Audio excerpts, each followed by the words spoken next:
서울의 심장부. 시그넷 호텔의 그랜드 볼룸은 대한민국 상위 0.1%의 권력과 불을 과시하듯 눈부시게 빛나고 있었다. 수천 송이의 흰색 난초가 공중에 매달려 있었고 거대한 샹들리에는 금빛 눈물을 흘리는 듯했다. 오늘은 단순한 약혼식이 아니었다. 재계 서열 5위의 진성그룹과 10위의 일신그룹, 두 거대 제국의 전략적 결합이 공식화되는 순간이었다. 볼룸을 가득 메운 하객들은 모두 이름만 대면 알만한 정적의 인사들이었다. 그들의 낮은 목소리와 가벼운 웃음소리 속에는 긴장과 기대가 뒤섞여 있었다. 모든 시선은 단상 위에 선 한 쌍의 남녀. 진성그룹의 젊은 총수 강태민과 일신그룹의 고명딸 윤석영에게 고정되어 있었다. 강태민은 완벽하게 재단된 턱시도를 입고 있었고 차가운 무표정 속에서도 그의 존재감은 압도적이었다. 그는 진성그룹을 물려받은 지 불과 5년 만에 공격적인 인수합병으로 회사를 2배로 성장시킨 냉혹하고 유능한 CEO였다. 그의 옆에선 윤석영은 얼음공주라는 별명답게 아름다웠지만 차가운 미소를 띠고 있었다. 그녀에게 이 결혼은 사랑이 아닌 가문의 이익과 자신의 지위를 공고히 하기 위한 거래였다. 두 사람의 결합은 대한민국 경제 지도를 바꿀 만한 거대한 사건이었다. 하객석 앞줄. 강태민의 어머니이자 진성그룹의 막후 실세인 박 회장은 아들의 완벽한 무대를 만족스러운 듯 바라보고 있었다. 그녀의 날카로운 눈빛은 모든 상황을 통제하고 있음을 보여주었다. 사회자의 목소리가 울려 퍼지고 클래식 음악이 절정에 달했다. 드디어 하이라이트인 반지 교환 순서가 되었다. 강태민은 주머니에서 벨벳 케이스를 꺼냈다. 그가 케이스를 열자 10캐럿짜리 블루 다이아몬드가 수백 개의 카메라 플래시 세례를 받으며 찬란하게 빛났다. 강태민은 윤석영의 왼손을 잡았다. 그의 입가가 형식적인 미소를 그리기 위해 미세하게 움직였다. 그가 입을 열어 영원을 약속하는 첫 단어를 내뱉으려던 바로 그 순간이었다. 쾅 하는 소리는 아니었다. 그랜드 볼룸의 육중한 참나무 문이 열리는 소리는 오히려 너무나 조용해서 더 섬뜩했다. 모든 소음이 순간적으로 증발했다. 음악이 멈추고 하객들의 웅성거림도 사라졌다. 그 절대적인 정적 속으로 한 여자가 걸어 들어왔다. 그녀는 화려한 드레스 대신 단정한 베이지색 트렌치코트를 입고 있었다. 긴 생머리를 하나로 묶은 그녀의 모습은 이 화려한 연회장과는 어울리지 않게 수수했다. 하지만 그녀의 걸음걸이는 조금의 망설임도 없었다. 그녀는 하지원이었다. 6년 전 강태민의 삶에서 흔적도 없이 사라졌던 그의 법적인 전 아내. 하지만 하객들을 경악하게 한 것은 그녀의 등장이 아니었다. 그녀의 손을 잡고 혹은 그녀의 코트 자락을 붙잡고 4명의 아이들이 그녀를 따라 들어왔기 때문이었다. 아이들은 약 5살 정도로 보였고 모두 똑같은 디자인의 단정한 옷을 입고 있었다. 아이들은 거대한 공간과 수많은 낯선 얼굴들에 잠시 주눅이 든 듯 했지만 엄마의 손을 꼭 잡고 있었다. 그리고 그 순간 볼룸 안의 모든 사람들이 동시에 같은 사실을 깨달았다. 4명의 아이들, 2명의 아들과 2명의 딸.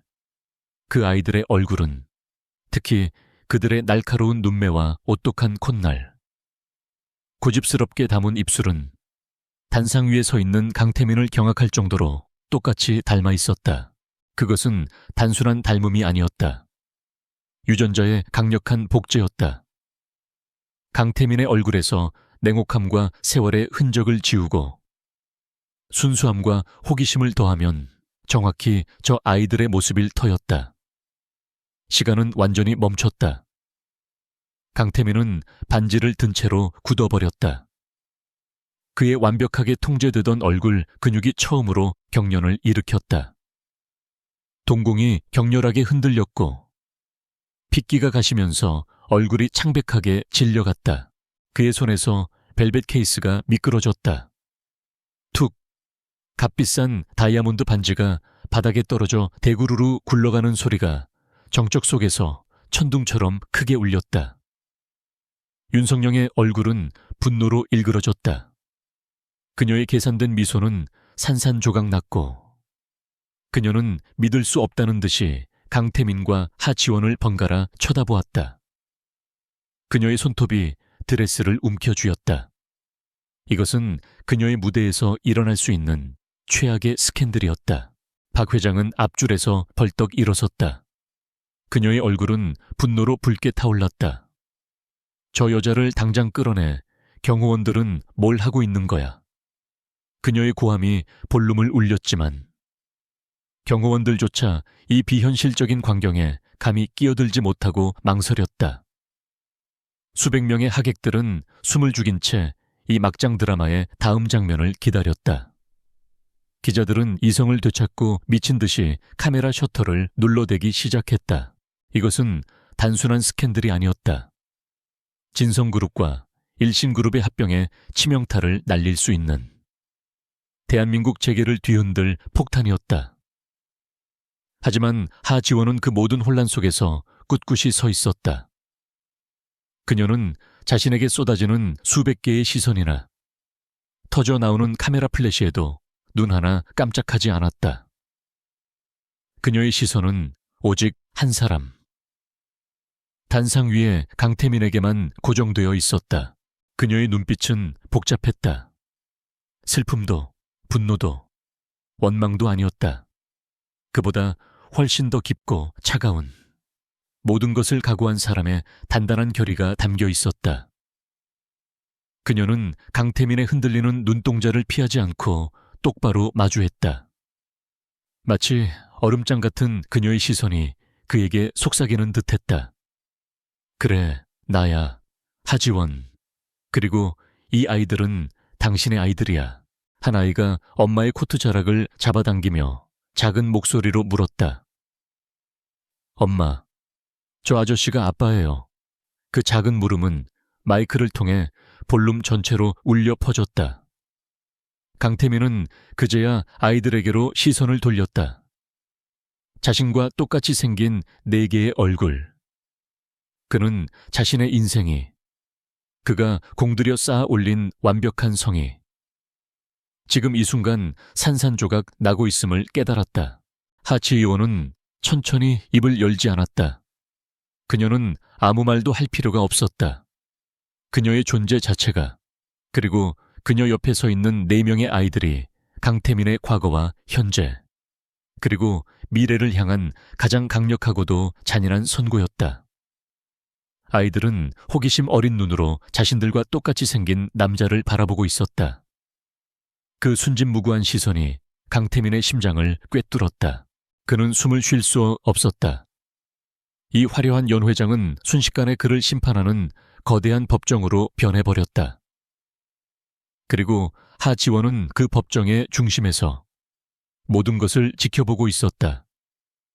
그녀는 더 이상 6년 전 순진하고 약했던 여자가 아니었다. 그녀는 폭풍의 눈이 되어 돌아왔고 이제 막 그 폭풍의 서막을 열었을 뿐이었다.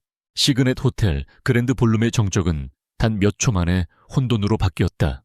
하지원의 등장이 현실임을 인지한 기자들이 맹수처럼 그녀와 아이들에게 달려들었다. 수십 개의 마이크가 그녀의 얼굴 앞으로 밀려들었고 카메라 플래시가 폭죽처럼 터지며 아이들의 눈을 멀게 할 듯했다. 하지원 씨, 정말 강태민 회장의 전처가 맞습니까? 이 아이들은 정말 강 회장의 아이들입니까? 왜 지금 나타나신 겁니까? 질문들이 고함처럼 쏟아졌지만 하지원은 미동도 하지 않았다. 그녀는 침착하게 아이들을 자신의 뒤로 숨기며 몸으로 카메라를 막아섰다. 그녀의 눈빛이 차갑게 가라앉았다. 길을 비켜주세요. 아이들이 놀랐습니다.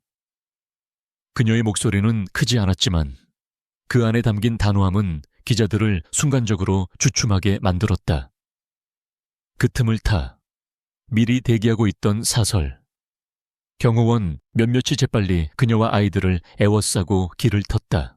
강태민은 단상 위에서 이 모든 것을 얼어붙은 채 지켜보고 있었다. 박 회장의 비명 같은 고함이 다시 울려 퍼졌다. 저것들을 당장 막아 절대 저렇게 가게 둘 수 없어. 진성그룹의 경호원들이 뒤늦게 움직였지만 지원과 아이들은 이미 연 회장을 빠져나가 준비된 검은색 밴에 올라탔다. 밴은 유유히 호텔을 빠져나갔다.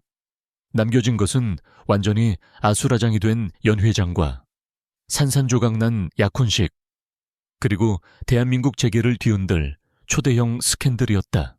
그날 밤 진성그룹 본사 50층의 회장실은 전쟁터를 방불케 했다. 강태민은 넥타이를 거칠게 풀어던지고 소파에 몸을 묻었다.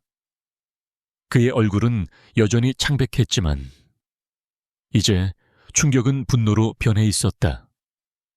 박 회장은 방 안을 흉흉하게 맴돌며 값비싼 도자기를 집어 던질 듯한 기세였다.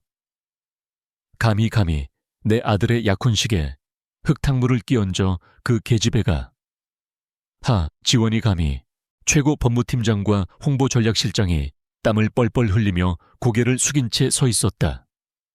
죄송합니다, 회장님. 전혀 예상치 못한 일이었습니다. 홍보실장의 변명에 박 회장의 눈이 매섭게 빛났다.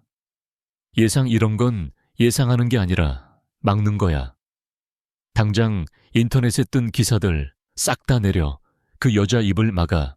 강태민이 마침내 무거운 입을 열었다. 그의 목소리는 얼음장처럼 차가웠다. 기사는 이미 늦었어. 지금쯤이면 온 국민이 봤을 거다. 문제는 그게 아니야. 그는 홍보실장을 노려보았다. 윤석영은 일신 쪽 반응은, 홍보실장은 침을 삼켰다. 약혼은 사실상 파기된 것으로 보입니다. 일신그룹 측에서 이번 사태에 대해 극도의 유감을 표하며 진성그룹의 즉각적이고 투명한 해명을 요구했습니다. 합병건도 전면 보류하겠다고 젠장 강태민이 테이블을 주먹으로 내리쳤다. 수조 원이 걸린 합병이 물거품이 될 위기였다. 박 회장이 날카롭게 말했다. 태민아, 정신 차려. 지금 중요한 건 합병이 아니야. 저 여자가 원하는 게 뭔지 알아내야 해. 돈이겠지. 얼마를 원하든 주고 깨끗이 치워버려야 해. 돈. 강태민이 냉소적으로 웃었다.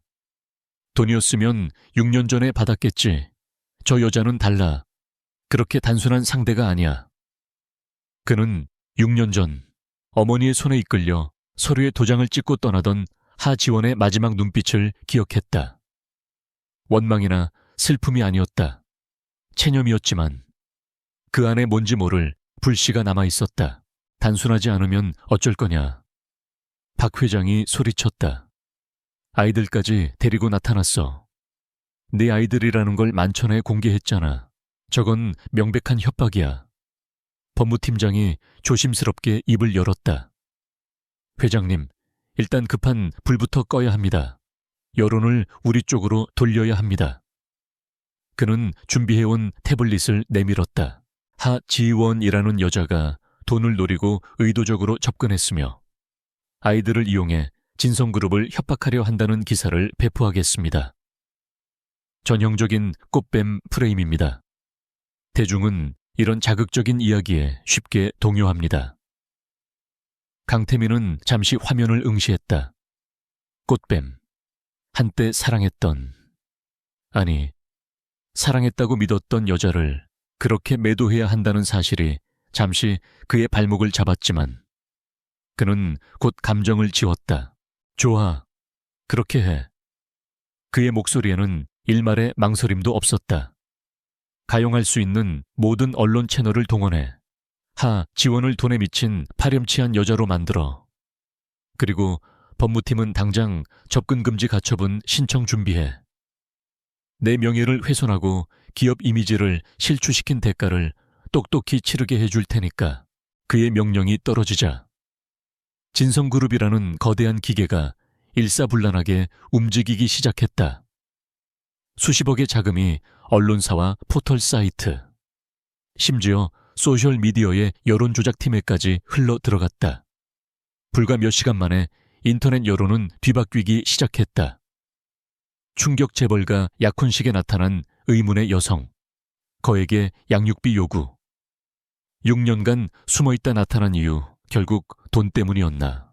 하지원의 이름은 순식간에 꽃뱀의 동의어가 되었고 그녀를 향한 비난과 조롱이 쏟아졌다. 진성그룹은 성공적으로 위기를 기회로 바꾸는 듯 했다. 강태민은 자신의 사무실 통유리창 너머로 서울의 야경을 내려다보며 쓴웃음을 지었다. 하지원, 네가 감히 나를 상대로 전쟁을 시작했어. 하지만 넌 상대를 잘못 골랐어. 넌 내가 가진 힘의 10분의 1도 감당하지 못할 거야. 한편 서울 외곽의 한적한 고급 레지던스, 진성그룹의 추적을 피해 하지원이 마련한 임시 거처였다. 아이들은 오랜 이동과 소란에 지쳐 깊이 잠들어 있었다. 방음 처리가 완벽한 방안은 폭풍의 눈처럼 고요했다. 하지원은 샤워를 마치고 편안한 옷으로 갈아입은 채 거실 테이블에 앉아 노트북을 켰다. 그녀의 스마트폰은 쉴 새 없이 울려댔다. 발신자 표시 제한번호, 알 수 없는 변호사 사무실, 그리고 심지어 박 회장의 비서실 번호까지. 모두 진성그룹 측의 연락이었다. 그들은 회유와 협박을 번갈아가며 그녀와의 접촉을 시도하고 있었다. 하지만 하지원은 그 어떤 전화도 받지 않았다. 그녀는 모든 소음을 차단한 채 자신의 일에만 집중했다. 노트북 화면에는 그녀를 꽃뱀으로 매도하는 기사들이 가득했다. 그녀의 얼굴 사진과 함께 악의적인 댓글들이 달려 있었다. 보통 사람이라면 억울함과 분노에 잠 못 이루었을 상황. 하지만 하지원의 표정은 놀라울 정도로 평온했다. 그녀는 오히려 그 기사들을 하나하나 클릭하며 데이터를 수집하고 있었다. 어떤 언론사가 가장 적극적으로 가짜뉴스를 퍼뜨리는지, 어떤 논리로 자신을 공격하는지 냉철하게 분석했다. 그녀의 노트북 화면 한쪽에는 복잡한 재무제표와 법률 문서 파일들이 열려 있었다. 그녀는 지난 6년간 아이들을 키우는 동시에 조용히 이 순간을 준비해왔다. 그녀가 원하는 것은 돈이 아니었다. 강태민이 생각하는 그런 유치한 복수도 아니었다. 그녀는 단지 진실을 밝히고 자신과 아이들의 빼앗긴 권리를 되찾고 싶었을 뿐이다.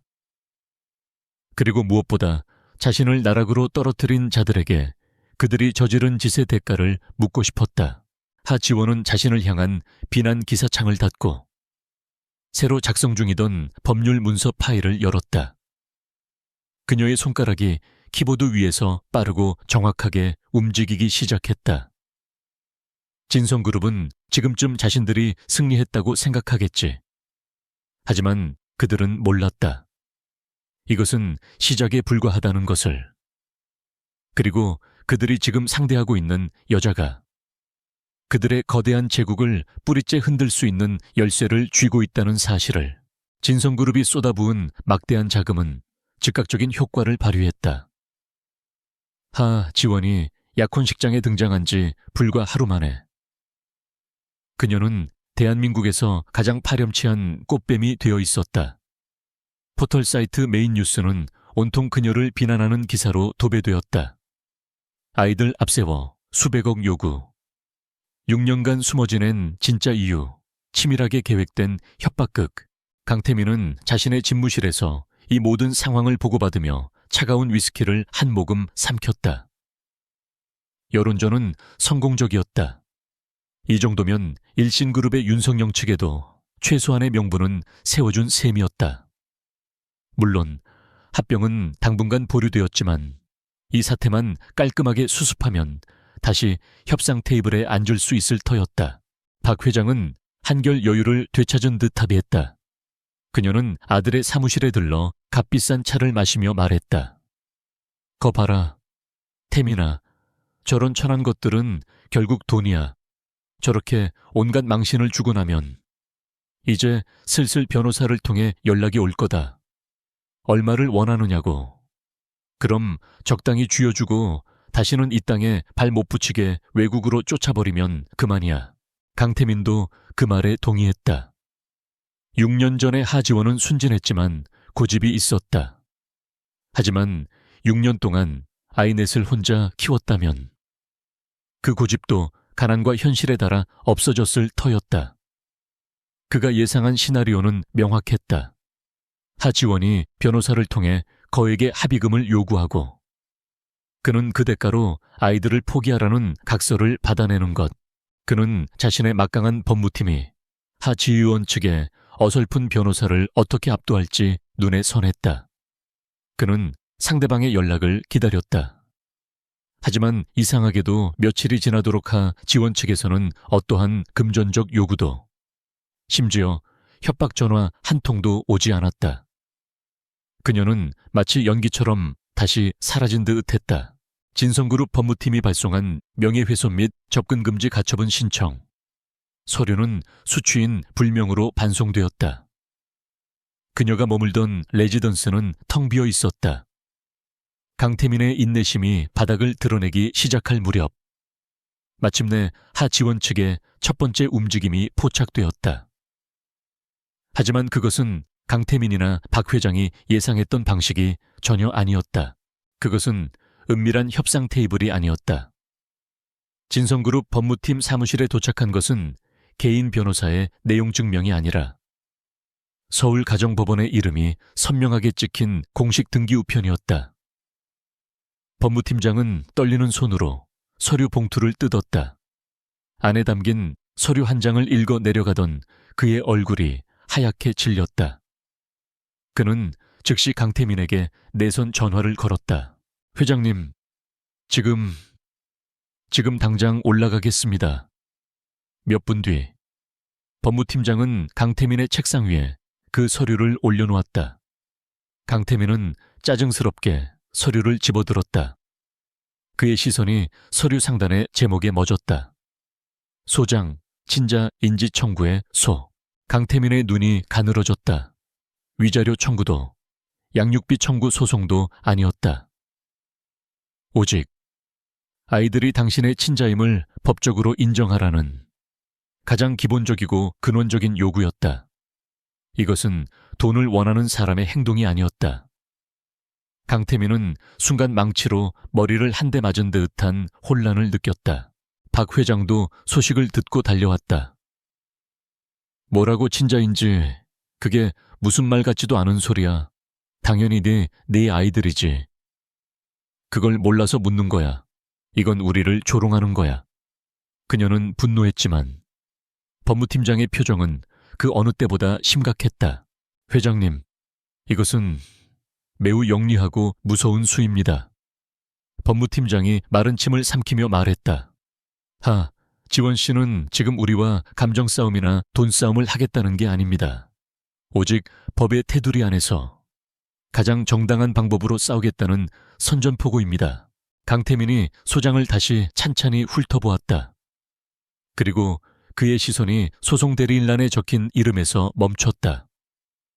법무법인 해솔, 담당 변호사 김진우. 여긴 어디야, 김앤장도. 태평양도 아니잖아. 처음 들어보는 이름인데. 법무팀장은 고개를 저었다. 그래서 더 문제입니다. 해솔은 대형 로펌이 아닙니다. 하지만 김진우 변호사는 다릅니다. 그는 검사 출신으로 대형 로펌들의 스카우트 제의를 모두 거절하고 이 작은 사무실을 차렸습니다. 승률 90% 이상, 특히 복잡한 가사소송과 재산 분쟁에서 단 한 번도 패소한 적이 없습니다. 돈이나 권력에 절대 움직이지 않는 원칙주의자로 유명합니다. 강태민은 그제야 자신이 상대를 완전히 잘못 보았음을 깨달았다. 하지원은 감정에 휩쓸려 무작정 약혼식장에 쳐들어온 것이 아니었다. 그녀는 지난 6년간 이 순간을 위해 가장 날카로운 칼을 갈아왔던 것이다. 꽃뱀이라는 여론의 몽둥이는 법원이라는 차가운 공간에서는 아무런 힘도 쓰지 못한다. 법정은 오직 증거로만 말하는 곳이다. 소장에는 단순히 감정적인 호소만 담겨 있지 않았다. 하지원 측은 강태민과의 동거기간, 임신 사실, 그리고 아이들의 출생에 이르기까지의 과정을 날짜와 시간대별로 정확하게 기술했다. 심지어 6년 전, 두 사람이 함께 찍었으나 박 회장에 의해 모두 폐기되었다고 믿었던 사진 몇 장까지 증거 자료로 첨부되어 있었다. 이게 어떻게... 강태민은 혼란스러웠다. 박 회장이 6년 전 하지원을 쫓아낼 때 그녀의 모든 흔적, 심지어 그녀가 존재했다는 기록까지 지웠다고 확신했었다. 하지만 하지원은 그들의 철저한 감시망과 압박 속에서도 이 모든 증거를 보존하고 있었던 것이다. 그녀는 더 이상 그가 알던 순진한 여자가 아니었다. 진성그룹 법무팀은 비상사태에 돌입했다. 강태민이 맹렬하게 지시했다.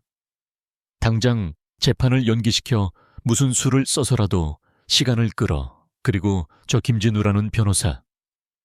뒷조사를 해 먼지 하나라도 찾아내. 그의 완벽했던 통제력에 처음으로 균열이 가기 시작했다.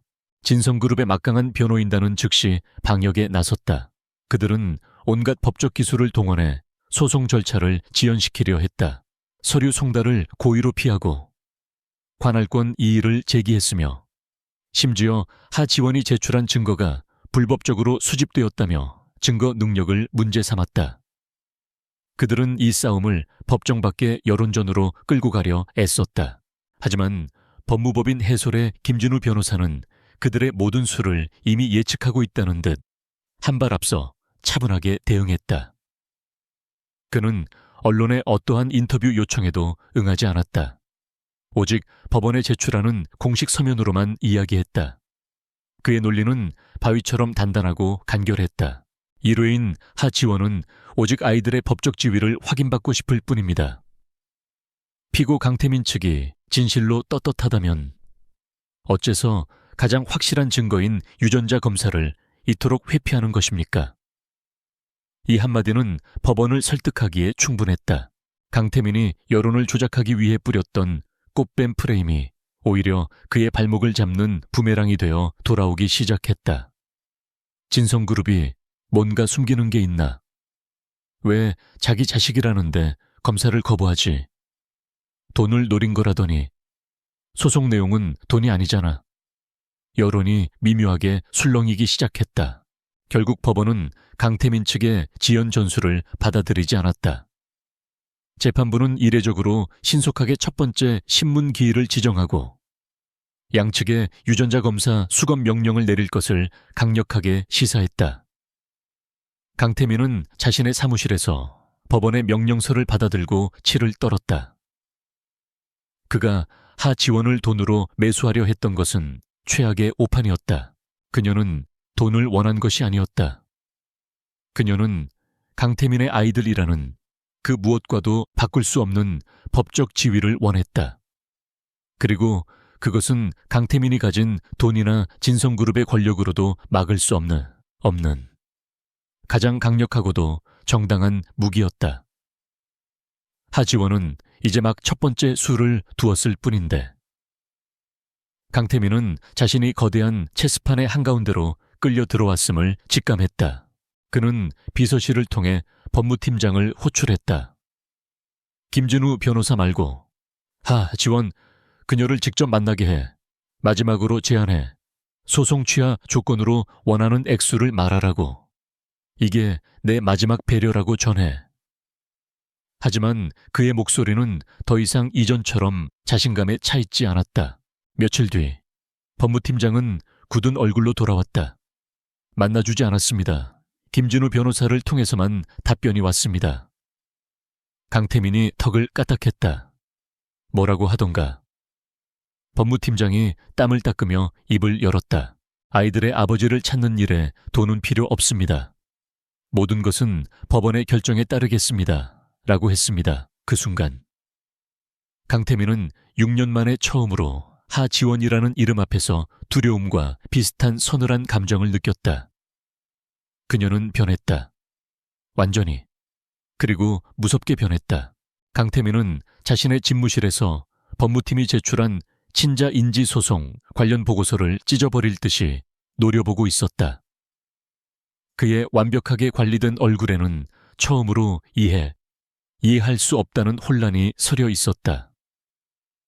그는 하지원이라는 여자를 6년 만에 다시 떠올리려 애썼지만 그의 기억 속 그녀는 그저 순종적이고 가난하며 배경 없는 여자일 뿐이었다. 그는 어머니 박 회장이 깨끗이 정리했다고 말했을 때 안도했었다. 야망을 향해 달려가는 자신에게 그녀는 장애물일 뿐이라고 스스로를 합리화했다. 하지만 강태민의 그 기억은, 혹은 그가 믿고 싶어 했던 과거는 진실과는 거리가 멀었다. 그것은 박 회장에 의해 교묘하게 편집되고 강태민 스스로가 애써 외면한 왜곡된 사실의 파편일 뿐이었다.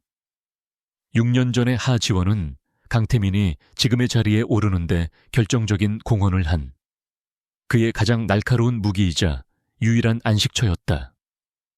그녀는 그가 알던 것보다 훨씬 더 지적이었고 강했으며 그가 감당하기에는 너무 큰 존재였다. 7년 전 강태민은 그룹의 후계자라기보다는 방황하는 황태자에 가까웠다. 할아버지의 유언 때문에 마지못해 입사했지만 경영에는 별다른 재능을 보이지 못하며 호시탐탐 그의 자리를 노리는 친척들에게 밀리고 있었다. 박 회장은 아들을 왕좌에 앉히기 위해 필사적이었지만 강태민 스스로의 무능력은 그녀의 가장 큰 골칫거리였다. 그때 진성그룹의 전략기획실 M&A 팀 인턴이었던 하지원이 그의 삶에 나타났다. 그녀는 단순히 성실한 인턴이 아니었다.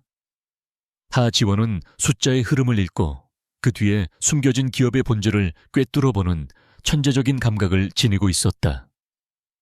그녀는 모두가 포기했던 부실기업의 재무제표 더미 속에서 하룻밤을 세워가며 옥석을 가려냈고 그 기업이 사실은 엄청난 잠재 가치를 지닌 알짜배기임을 증명하는 완벽한 보고서를 작성했다. 강태민은 반신반의하며 그 보고서를 토대로 인수를 추진했다. 결과는 기록적인 대성공이었다. 그 인수는 강태민의 첫 번째 경영 성과로 기록되었고 그룹 내에서 그의 입지를 단숨에 바꿔놓았다. 강태민은 하지의원의 가치를 즉시 알아보았다. 그는 그녀를 정식 직원으로 채용하는 대신 자신의 개인 비서처럼 곁에 두고 그녀의 능력을 독점했다. 하지원은 강태민의 그림자 브레인 역할을 수행했다. 그녀의 날카로운 분석과 대담한 전략은 강태민을 무능한 황태자에서 가장 유능한 후계자로 탈바꿈시켰다. 그 과정에서 두 사람의 관계는 단순한 상사와 부하 직원의 관계를 넘어섰다. 강태민은 자신의 부족함을 채워주는 그녀의 지성에 매료되었고 하지원은 자신의 능력을 알아봐주고 전폭적으로 지원해주는 그의 야망 속에서 가능성을 보았다. 두 사람은 깊은 사랑에 빠졌다. 그것은 강태민이 태어나 처음으로 어머니의 영향력에서 벗어나 스스로 선택한 관계였다. 하지만 이 비밀스러운 관계는 박 회장의 날카로운 눈을 피할 수 없었다. 박 회장은 처음 이 사실을 알았을 때 아들의 잠시뿐인 일탈 정도로 생각했다. 그녀는 하지원을 불러내 수표가 든 봉투를 내밀며 모욕적인 말을 서슴지 않았다. 내 아들 앞길 막지 말고 이거나 받고 떨어져. 하지만 하지원은 조용히 고개를 저었다. 회장님, 아드님은 제가 없으면 아무것도 못하실 겁니다. 이 돈은 받지 않겠습니다. 그 순간 박 회장은 깨달았다. 하지원은 돈으로 움직이는 여자가 아니었다. 더 무서운 것은 그녀의 말이 사실이라는 점이었다. 하지원은 강태민의 약점을 완벽하게 보완하며 그를 조종하고 있었다. 박 회장은 아들의 옆자리에 자신보다 더 영리하고 강한 여자가 앉는 것을 결코 용납할 수 없었다. 그녀에게 하지원은 제거해야 할 가장 큰 위협이었다. 결정타는 하지원의 임신 소식이었다. 그것도 4명의 아이. 사둥이라는 사실은 박 회장을 경악하게 만들었다. 만약 이 아이들이 태어나고 하지원이 진성그룹의 안주인이 된다면 모든 것이 끝장이었다. 박 회장은 즉시 가장 잔인하고도 확실한 방법을 계획했다. 그녀는 강태민이 하지원의 조언에 따라 사활을 걸고 추진하던 대규모 해외 프로젝트의 핵심 기밀 정보를 경쟁사에 의도적으로 유출시켰다.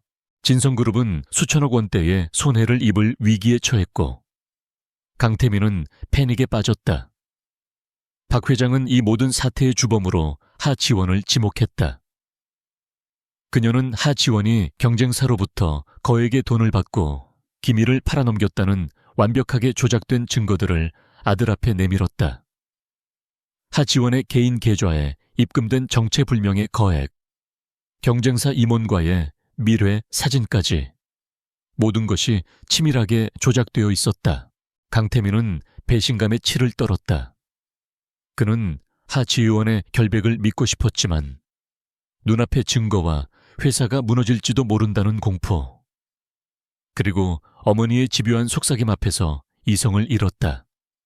태민아, 저 여자는 처음부터 널 이용한 거야.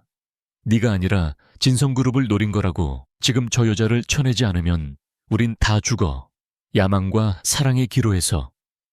강태민은 비겁하게도 야망을 선택했다. 그는 하지원의 임신 사실조차 박 회장이 철저히 숨겼다 모른 채 그녀를 만나주지도 않고 모든 처리를 어머니에게 일임했다. 하지원은 만삭의 몸으로 박 회장 앞에 끌려갔다. 그녀는 결백을 주장했지만 박 회장은 차갑게 웃으며 갓 태어난 4아이의 사진을 바닥에 던졌다. 그녀는 병원에서 출산하자마자 아이들을 빼돌려 지원을 압박한 것이었다.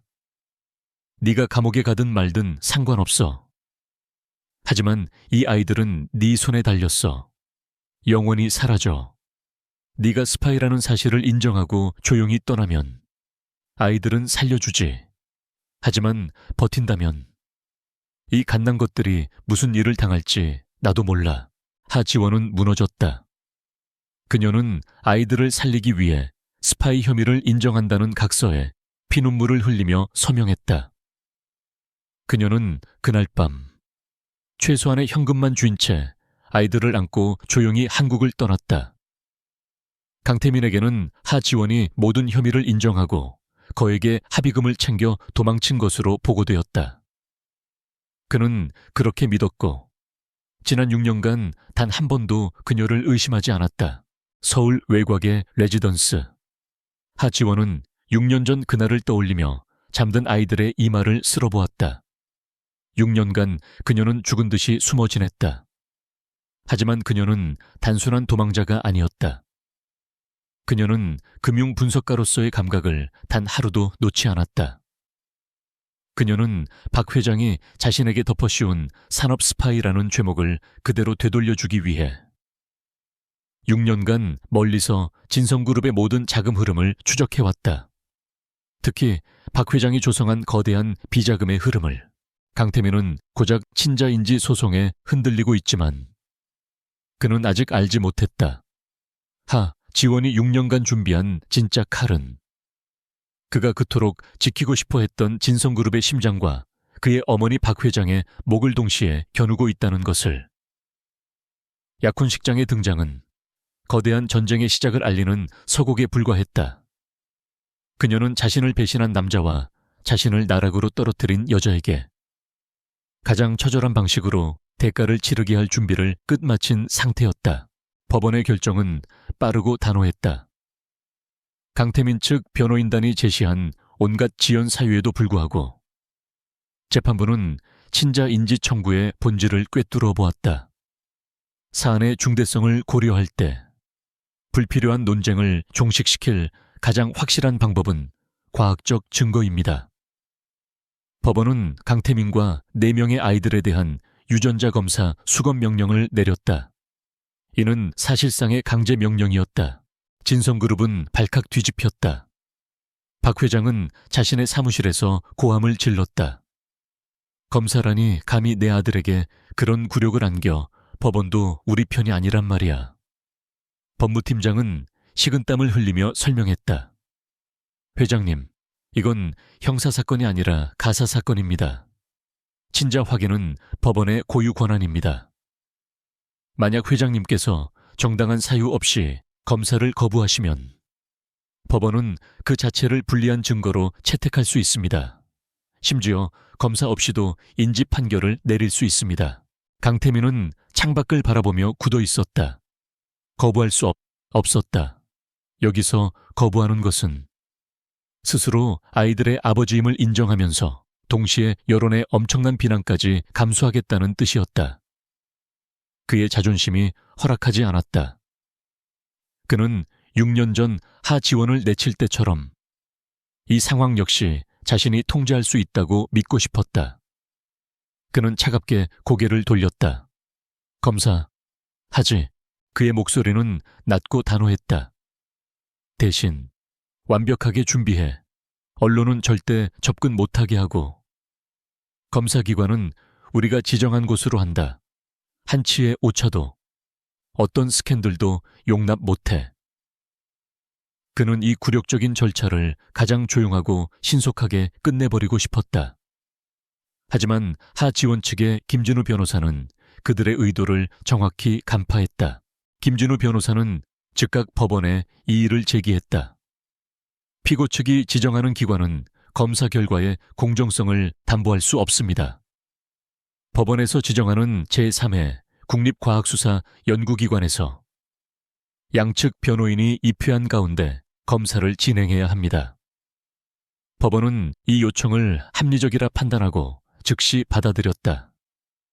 강태민은 자신의 손발이 묶인 채 끌려가는 듯 단 무력감을 느꼈다. 약속된 날 서울의 한 대학병원 유전자 검사센터. 강태민은 검은색 세단을 타고 지하 주차장을 통해 비밀리에 도착했다. 그는 모든 미디어를 차단했지만 그의 얼굴은 지독한 불쾌감으로 일그러져 있었다. 잠시 후 하지원이 4명의 아이들 손을 잡고 복도에 나타났다. 아이들은 병원이라는 낯선 공간에 조금 긴장한 듯 보였지만 엄마의 손을 꼭 잡고 있었다. 강태민과 하지원의 시선이 6년 만에 처음으로 방해 없이 정면으로 부딪혔다. 강태민은 자신도 모르게 마른 침을 삼켰다. 그녀의 눈빛은 그가 기억하던 따뜻함 대신 차가운 얼음 호수처럼 깊고 고요했다. 그 안에는 원망이나 슬픔이 아닌 알 수 없는 단단함이 자리하고 있었다. 하지원은 그에게 가벼운 목례조차 하지 않았다. 그녀는 그를 마치 존재하지 않는 사람처럼 스쳐 지나가 아이들을 데리고 검사실로 먼저 들어갔다. 그 무시가 강태민의 자존심을 찔렀다. 아이들은 지나가며 호기심 어린 눈으로 강태민을 힐끗 쳐다보았다. 자신들과 똑같이 생긴 낯선 아저씨. 그 순진한 시선이 수십 개의 화살이 되어 그의 심장에 박혔다. 검사는 신속하게 진행되었다. 강태민과 아이들의 구강상피세포가 채취되었고 양측 변호인의 서명하에 밀봉되었다. 결과는 일주일 뒤에 나왔다. 결과는 법원을 통해 양측에 동시에 통보되었다. 결과 보고서의 마지막 줄은 명확했다. 친자 관계 확률을 99.9999%. 그 어떤 변명이나 의혹도 끼어들 여지가 없는 과학이 내린 냉혹한 선고였다. 이 소식은 김진우 변호사가 법원에 제출한 공식 의견서를 통해 즉시 언론에 알려졌다. 진성그룹이 그토록 막으려 했던 사실이 공식화되는 순간이었다. 강태민 회장, 내 아이의 친부로 확인. 유전자 검사 결과 99.9%. 진성그룹 충격. 꽃뱀이라더니 여론 반전되나. 주식시장은 즉각적으로 반응했다. 진성그룹의 주가는 개장과 동시에 폭락하기 시작했다. 오너리스크가 현실화된 것이었다. 특히 일신그룹과의 합병을 전제로 부풀려졌던 주가는 거품이 꺼지듯 무너져 내렸다. 일신그룹은 즉시 합병 계약 전면 재검토라는 공식 입장을 발표하며 진성그룹의 등에 비수를 꽂았다. 윤석영과의 약혼은 이제 파기 수준이 아니라 두 가문 사이에 적대 관계를 예고하는 신호탄이 되었다. 강태민은 자신의 제국이 발밑부터 흔들리는 것을 느꼈다. 이 모든 혼란의 중심에 하지원이 있었다. 그는 더 이상 법무팀을 통해 이 문제를 해결할 수 없음을 깨달았다. 그는 직접 그녀를 만나야 했다. 이번에는 그가 먼저였다. 그는 수소문 끝에 하지원이 머무는 레지던스를 알아내고 모든 경호원을 물리친 채 홀로 그녀를 찾아갔다. 하지원은 그가 올 것을 예상했다는 듯 담담하게 문을 열어주었다. 아이들은 다른 방에서 자고 있었다. 거실에는 두 사람뿐이었다. 6년 만에 독대였다. 강태민은 예전처럼 그녀를 압도하려 애썼다. 그는 소파에 거만하게 앉아 다리를 꼬고 입을 열었다. 목적이 뭐야? 원하는 게 돈이 아니라고. 이 정도 소란을 피웠으면 이제 본론을 말할 때도 됐잖아. 주가 폭락, 합병 무산. 네가 지금 무슨 짓을 하고 있는지 알아. 그의 목소리에는 여전히 그녀를 얕잡아보는 오만이 섞여 있었다. 하지원은 그를 위해 차를 내오지 않았다. 그녀는 그의 맞은편에 꼿꼿이 서서 그를 내려다보았다. 내 목적은 처음부터 분명했어요. 친자인지. 그리고 법원은 내 손을 들어줬죠. 그래서 그 다음은 뭔데 양육비 위자료 그래. 좋아. 네가 이겼어. 강태민은 수표책을 꺼내는 신용을 하며 비웃었다. 얼마가 필요해? 100억, 500억. 네가 평생 만져보지 못할 돈을 줄게. 대신 조건이 있어. 하지원은 말없이 그를 바라보았다. 그녀의 침묵이 강태민을 더욱 초조하게 만들었다. 그는 일어나 그녀에게 한 걸음 다가갔다. 그의 키가 그녀의 머리 위를 덮었다. 아이들은 내가 맞지. 진성그룹의 후계자로 완벽하게 키워줄 거야. 넌 조용히 사라져. 처음부터 내 인생에 없었던 것처럼. 다시는 한국 땅에 발붙일 생각도 하지 마. 그것은 그의 마지막 자비이자 가장 잔인한 제안이었다. 그는 하지원이 아이 넷을 데리고 나타난 이유가 결국 아이들을 자신에게 팔아넘기기 위한 고도의 전략이라고 멋대로 결론 내렸던 것이다. 그는 그녀가 당연히 이 제안을 받아들일 것이라 확신했다. 가난 속에서 아이 넷을 키우는 고통보다 막대한 돈을 쥐고 자유롭게 사는 것이 현명한 선택이라고 믿었다. 그의 말이 끝나자 하지원의 입가에 처음으로 희미한 미소가 떠올랐다. 그것은 기쁨이나 안도가 아니었다. 지독한 경멸과 냉소가 담긴 웃음이었다. 강태민 씨, 당신은 6년 전이나 지금이나 조금도 변하지 않았군요. 그녀는 그를 지나쳐 창가로 걸어갔다. 내가 이 아이들을 어떻게 키웠는지 당신은 상상도 못하겠지. 당신이 어머니 뒤에 숨어 회장 놀이를 하는 동안 나는 내 아이들을 지키기 위해 지옥을 견뎠어. 그녀의 목소리는 차분했지만 그 안에 담긴 무게는 강태민을 압도했다. 그녀가 천천히 돌아섰다. 그녀의 눈빛은 이제 얼음 호수가 아니라 모든 것을 태워버릴 불길처럼 이글거렸다. 아이들을 당신한테 맡기라고 감히 그런 말을 해. 당신은 몰라. 당신이 나한테 무슨 짓을 했는지, 당신 어머니가 나한테서 뭘 빼앗아갔는지. 당신은 아이들을 원한 게 아니야. 당신은 그저 당신의 후계자가 필요했을 뿐이고 나는 그 도구에 불과했지. 강태민은 그녀의 기세에 눌려 자신도 모르게 한 걸음 물러섰다. 무슨 소리야. 네가 스파이 짓을 하고 도망친 거잖아. 하지원은 다시 한번 웃었다. 그 웃음소리는 강태민에게 공포로 다가왔다. 스파이 그래. 내가 스파이지. 그녀의 눈빛이 칼날처럼 날카로워졌다. 당신 어머니가 만든 그 완벽한 누명 말이야. 당신은 그것마저도 몰랐겠지. 아니, 알려고 하지도 않았겠지. 강태민의 머릿속이 하얘졌다. 누명이라니, 그게 무슨 말인가? 하지원은 그의 혼란스러운 얼굴을 즐기듯 바라보며 마지막 일격을 날렸다. 아이들은 내 거야. 당신은 아버지로서의 자격을 6년 전에 스스로 버렸어. 그리고 난 내 아이들을 지키기 위해서라면 당신은 물론이고 당신의 그 거대한 진성그룹까지도 전부 무너뜨릴 각오가 되어 있어. 이제 와서 돈으로 날 회유하려 하지 마. 내일 내 변호사를 통해 공식 입장이 나갈 거야. 당신의 그 오만한 제안에 대한 내 대답이지. 강태민은 하지원의 레지던스에서 쫓겨나듯 돌아왔다.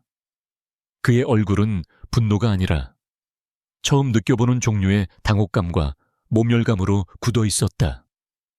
그가 내민 마지막 차비, 혹은 가장 오만한 제안은 산산조각 났다. 그녀는 돈을 거절했을 뿐만 아니라 그와 진성그룹 전체를 무너뜨릴 수 있다는 경고까지 날렸다. 박 회장은 아들의 참담한 표정에서 모든 것을 읽었다. 실패했구나. 그깟 계집 하나 설득 못했어. 그녀의 목소리는 쇠를 긁는 듯 날카로웠다. 누명 6년 전 일을 아직도 물고 늘어지는 거야, 감히. 박 회장은 자신이 저지른 일의 무게를 아는 유일한 사람이었기에 하지원의 위협을 직감했다.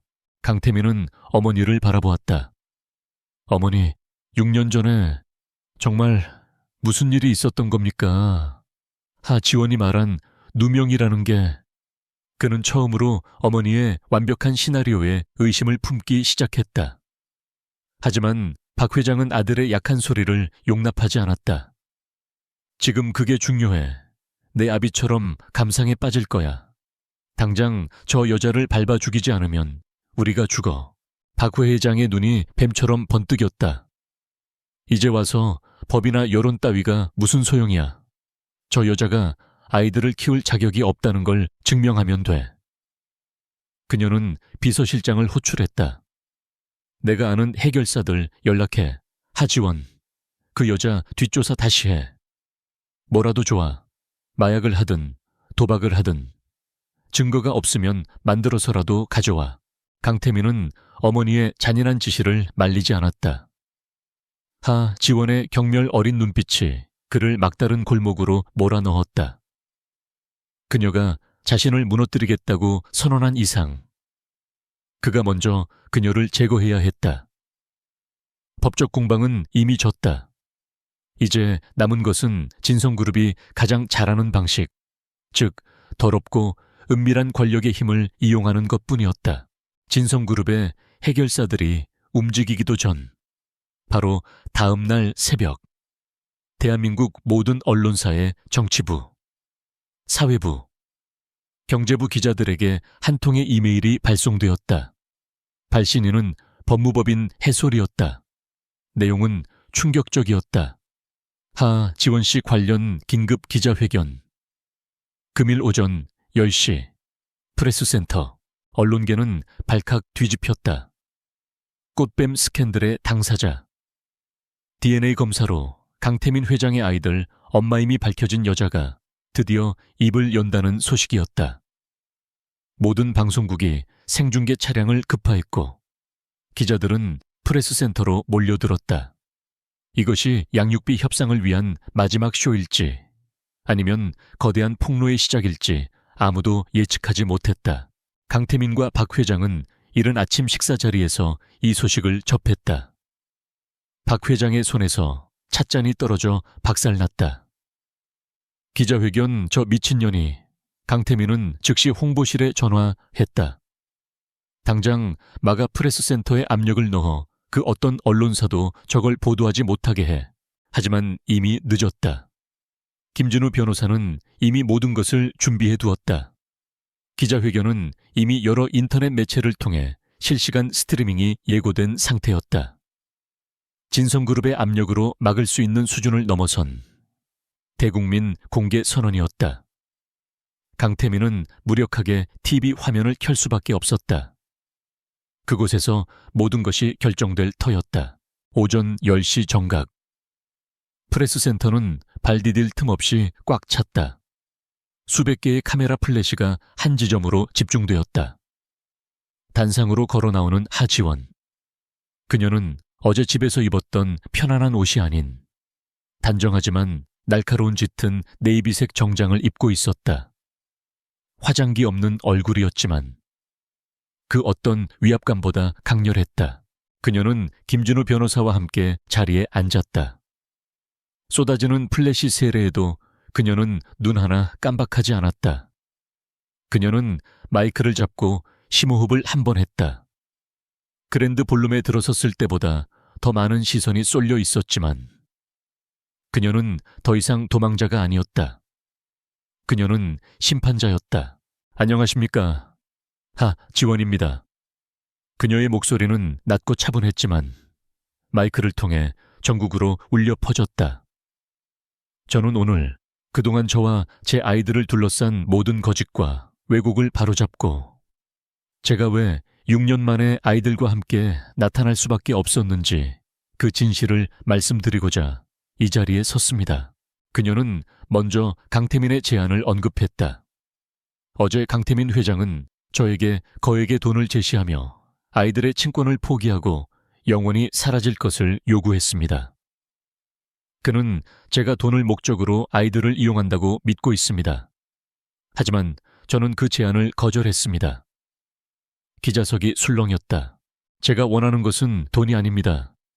저는 지난 6년간 돈 때문이 아니라 제 아이들의 목숨을 위협하는 거대한 권력으로부터 도망쳐야 했습니다. 목숨, 기자들이 충격에 빠졌다. 하지원은 잠시 눈을 감았다 떴다. 저는 6년 전 진성그룹의 핵심 기밀을 유출한 산업 스파이라는 누명을 썼습니다. 그것은 모두 당시 강태민 이사의 경영 승계를 위해 저의 존재를 지우려 했던 박 회장님이 꾸민 일이었습니다. 박 회장 스캔들은 이제 재벌 총수 일가의 범죄극으로 변질되고 있었다. 박 회장은 갓 태어난 제 아이들을 인질로 삼아 저를 협박했습니다. 아이들을 살리고 싶으면 모든 죄를 뒤집어쓰고 한국을 떠나라고 했습니다. 저는 아이들을 지키기 위해 모든 것을 포기하고 도망칠 수밖에 없었습니다. 하지원의 목소리가 처음으로 미세하게 떨렸지만 그것은 슬픔이 아닌 분노였다. 강태민 회장은 이 모든 진실을 외면했습니다. 그는 자신의 야망을 위해 어머니가 꾸민 거짓을 진실로 받아들였습니다. 그는 저뿐만 아니라 자신의 아이들까지 버린 것입니다. 하지원은 TV 카메라, 즉 강태민을 정면으로 응시하며 말했다. 기자회견장 스크린에 불이 들어왔다. 기자들의 웅성거림이 멈췄다. 그리고 저는 오늘 박 회장과 강태민 회장이 그토록 숨기려 했던 또 다른 진실을 공개하려 합니다. 김진우 변호사가 마이크를 이어받았다. 스크린에 복잡한 자금 흐름도가 나타났다. 이것은 진성그룹이 지난 10년간 운영해온 비자금 내역입니다. 박 회장은 유령회사를 통해 수천억 원의 회사 돈을 빼돌렸고 이 자금은 정관계 로비 및 불법적인 경영 승계 작업에 사용되었습니다. 하지원이 다시 마이크를 잡았다. 이 자료는 제가 6년 전 스파이 누명을 썼을 때 박 회장이 저에게 죄를 덮어씌우기 위해 조작했던 바로 그 자금 흐름의 원본입니다. 그들은 저를 제거하기 위해 사용했던 더러운 돈의 흔적을 제가 6년 동안 추적해왔던 것입니다. 스크린에는 강태민의 서명이 담긴 결제 서류들이 차례로 나타났다. 강태민 회장은 이 모든 사실을 알고 있었습니다. 그는 어머니의 범죄를 묵인하고 심지어 적극적으로 은폐하며 자신의 자리를 지켰습니다. 이것이 바로 진성그룹의 민낯입니다. 김진우 변호사가 마지막 쐐기를 박았다. 이 모든 증거자료, 즉 내부 회계 장부 원본과 녹취록, 관련자 진술서는 오늘 아침 하지원 씨의 이름으로 대검찰청 중앙수사부에 정식으로 제출되었습니다. 곧 수사가 시작될 것입니다. 진성그룹 50층 회장실. 강태민과 박 회장은 거대한 TV 화면 앞에서 유령처럼 서 있었다.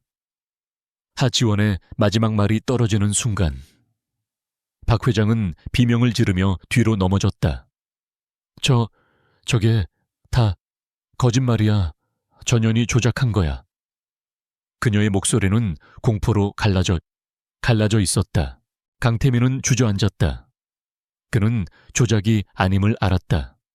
하지원이 제시한 자료들은 그가 직접 서명하고 묵인했던 자신의 야망을 위한 거래의 증거들이었다.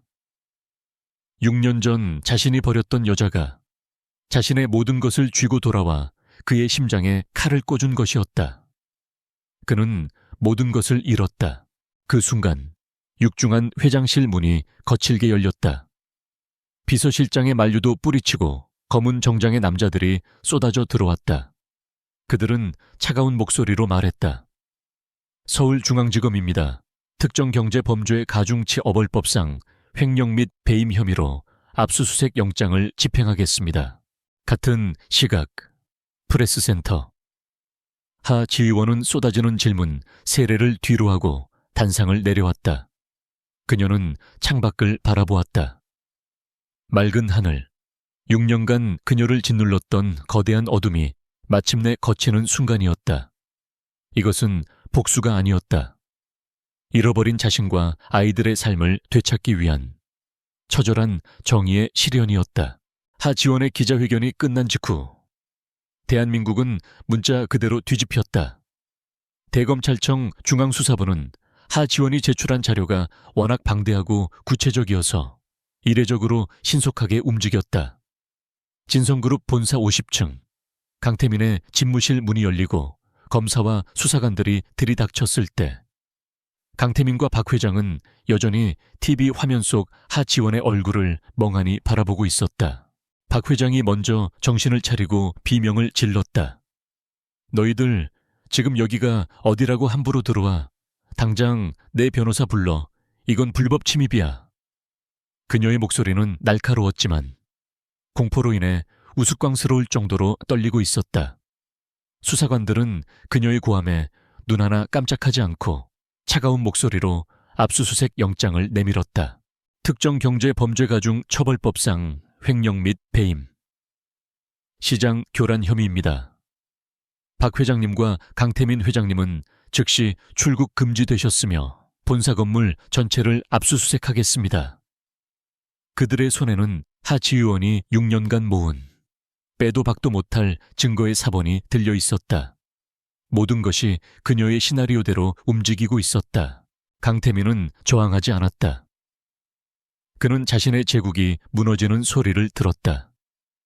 수사관들이 그의 책상을 뒤지고 서랍에서 그가 직접 결제했던 이면 계약서들을 찾아내는 모습을 그는 텅 빈 눈으로 바라볼 뿐이었다. 6년 전 하지원이 조심스럽게 어머님의 자금 흐름이 위험하다고 경고했던 것이 희미하게 떠올랐다. 그는 그때 그녀의 충고를 무시했었다. 박 회장은 끝까지 발악했다. 그녀는 수사관에게 달려들어 서류를 빼앗으려 했지만 곧바로 제지당했다. 평생을 군림하며 살아온 여왕의 위엄은 온데간데 없었다. 그녀는 그저 겁에 질린 늙은 여자일 뿐이었다. 강태민은 어머니의 그 초라한 모습을 보며 비로소 깨달았다.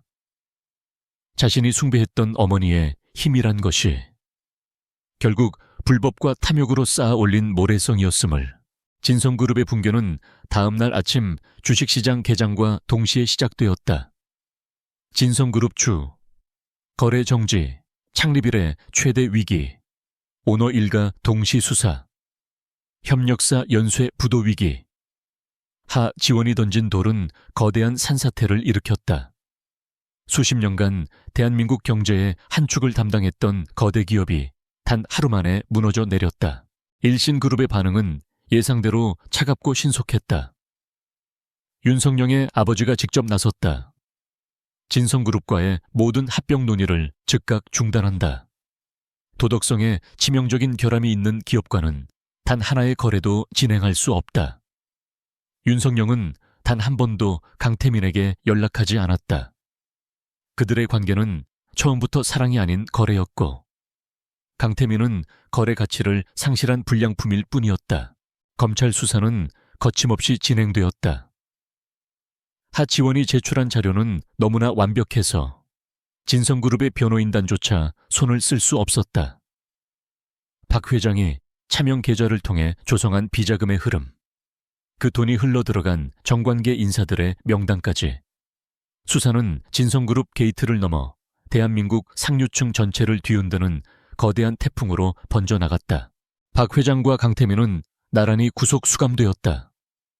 호화로운 회장실 대신 차가운 구치소 독방에 갇힌 박 회장은 여전히 현실을 부정하며 하 지휘원을 저주했다. 하지만 강태민은 모든 것을 체념한 듯 침묵했다.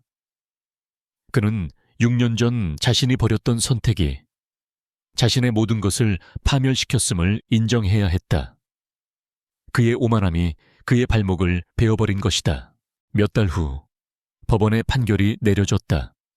박 회장은 횡령, 배임, 증거인멸 교사 등 모든 혐의가 인정되어 무기징역에 가까운 중형을 선고받았다. 그녀는 법정에서 쓰러졌다. 강태민 역시 어머니의 범죄를 방조하고 가담한 혐의로 10년이 넘는 징역형을 선고받았다. 그가 쌓아 올린 모든 것이 한순간에 사라졌다. 같은 날 서울가정법원에서는 또 다른 재판이 조용히 끝났다. 강태민과 하지원의 아이들 관련 소송이었다. 피고석은 비어 있었다. 재판부는 하지원의 손을 들어주었다. 내 아이의 친권과 양육권은 모두 하지원에게 귀속되었으며 강태민은 아버지로서의 모든 권리를 박탈당했다.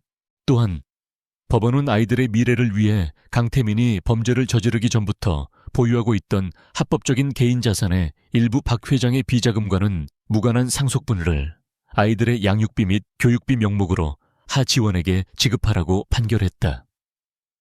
그것은 하지원이 요구한 것이 아니라 김진우 변호사가 아이들의 정당한 권리로서 청구한 것이었다. 하지원은 모든 것이 끝났다는 사실에 안도했다. 그녀는 승리감에 도취하지 않았다. 그저 6년간 자신을 짓눌렀던 거대한 바위가 사라진 듯한 평온함을 느꼈다. 그녀는 구치소에 수감된 강태민에게 마지막으로 면회를 신청했다. 강태민은 초췌한 모습으로 그녀 앞에 나타났다. 수감복을 입은 그는 더 이상 냉혹한 CEO가 아니었다. 그는 그저 모든 것을 잃은 패배자였다. 왜 왔지 마지막으로 나를 비웃으러 온 건가? 그의 목소리는 힘없이 갈라졌다. 지원은 유리벽 너머로 그를 담담하게 바라보았다. 비웃으러 온 게 아니에요. 마지막 인사를 하러 왔어요. 그녀는 심호흡을 했다. 당신을 용서하지 않아요. 하지만 더 이상 당신을 원망하지도 않을 거예요. 당신은 당신의 죄 값을 치르고 나는 내 아이들과 내 삶을 살 거예요. 우린 이제 아무 상관없는 사람들이에요. 강태민은 그녀의 그 말을 이해하는데 한참의 시간이 걸렸다. 원망이나 증오가 아닌 무관심. 그것이 그가 받은 가장 큰 형벌이었다. 그는 한때 사랑했던, 그리고 자신의 손으로 버렸던 여자의 삶에서 완벽하게 지워졌다. 그는 고개를 숙이고 무너져 내렸다. 지원은 조용히 면회실을 나왔다. 그녀는 더 이상 뒤돌아보지 않았다. 1년 뒤 서울 시내가 내려다 보이는 하지만 평범한 아파트. 거실은 4명의 아이들이 뛰어노는 소리로 가득했다. 아이들은 6살이 되었고 이제는 엄마 외에 다른 사람을 두려워하지 않았다. 그들의 얼굴에는 6년 전 엄마와 함께 연회장에 들어섰을 때의 긴장감 대신 밝은 웃음꽃이 피어 있었다. 하지원은 거실 한쪽에서 노트북으로 서류를 검토하고 있었다. 그녀는 해솔의 김진우 변호사와 함께 진성그룹 사태의 피해자들을 돕는 작은 공익재단을 설립했다. 그녀의 천재적인 금융 분석 능력은 이제 돈이 아닌 사람을 살리는 데 쓰이고 있었다. 한 아이가 달려와 그녀의 목을 껴안았다. 엄마, 배고파요. 하치원은 웃으며 노트북을 덮었다. 알았어, 우리 강아지들. 오늘 저녁은 아주 맛있는 떡볶이 어때? 아이들이 환호성을 질렀다. 하지원은 아이들을 이끌고 부엌으로 향했다. 창밖으로 서울의 노을이 붉게 물들고 있었다. 그랜드 볼룸의 화려한 샹들리에보다 훨씬 더 따뜻하고 아름다운 빛이었다. 6년간의 기나긴 폭풍이 멎고 그녀와 아이들의 삶에 마침내 평화로운 저녁이 찾아왔다.